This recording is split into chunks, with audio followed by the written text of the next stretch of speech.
miracle plus précisément, tant les Istréens privés de nombreux joueurs covidés ou blessés eh bien, vont devoir livrer un féroce combat pour essayer d'exister tout simplement dans cette partie face à des Parisiens qui semblent intouchables.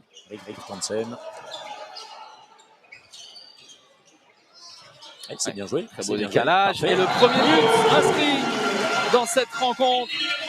Je vais couper le micro là, ça va être compliqué la soirée. Adama Keita, première tentative et le but pour Adama, bien servi par cette passe sautée de Nikola Karabatic. Ce n'est pas le style de la maison, pas de passe droit particulier. Bien glissé dans le dos, au-dessus de Vincent Gérard, Andrea Parisini. Belle action construite de la part des Istréens. Et l'opportunité, ça joue très bien. Quel arrêt de Vincent Gérard qui a climatisé la halle polyvalente et le duel remporté face à Youn. Et derrière la punition, une machine, un rouleau compresseur servi par Crépin. Attention à la perte de balle. Oui, la reprise de dribble. Luc Steins à droite, Kounkoud, le décalage et c'est trouvé.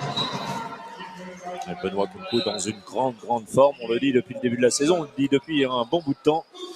Il avait manqué son premier Chabalin en contre-attaque. Les Parisiens se sont attachés à bien utiliser toutes les supériorités numériques, elles ont été importantes. Le tir d'Andrea Guillaume, ça passe à côté et cette fois, il tente sa chance.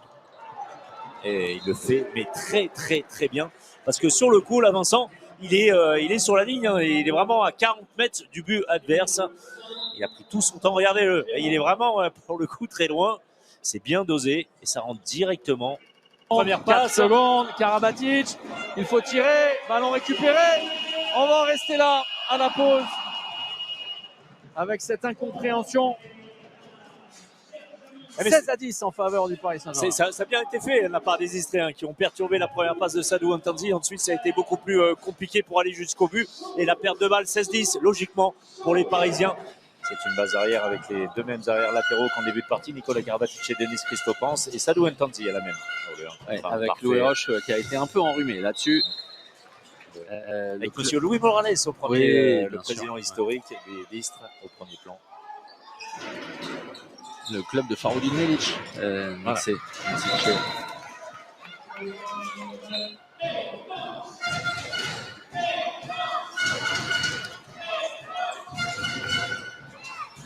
Avec le retour donc de Louis Roche qui défend sur un poste 2 avec Andrea Parisini à ses côtés. Garden, superbe impact. Pleine lucarne. C'est-à-dire que Christopans qui met le pied dans les 9 mètres, lancé, pas touché. Vous voyez, juste la possibilité de reprendre 10 buts d'avance et que l'addition peut être lourde. Voilà, c'est fait avec ce but de Camille Sipsac. Il n'en reste pas moins qu'il y aura sans doute beaucoup de satisfaction. Bien sûr. Je suis juste derrière le banc parisien, François-Xavier. Et alors que Paris a gagné le match depuis maintenant 40 minutes, eh bien, il est félicité par tout le banc. Ça aussi, ce sont des signes forts. Et encore une fois, Clément Godin, solide sur ce tir de Baptiste Clé. Oui, on ne s'attache pas assez à cet homme, Henrik Toftansen. Bien fait de la part de Mikkelsen, impeccable. Vous voyez, je vous le disais, il finira seul le meilleur buteur simplement pour Istres. C'est anecdotique, mais en tout cas, encore une belle prestation de la part de Mikkelsen, l'arrière droit gaucher. Sans doute l'atout numéro 1 pour jouer en 1 devant. Voilà, c'est vraiment un joueur de l'ombre qu'il faut justement mettre quelquefois en lumière. Ce dernier but parisien inscrit par Christopans, là aussi avec sa force et sa puissance. Les derniers instants, le dernier jet franc, on va en rester là vraisemblablement avec les Istréens qui ne vont pas le jouer.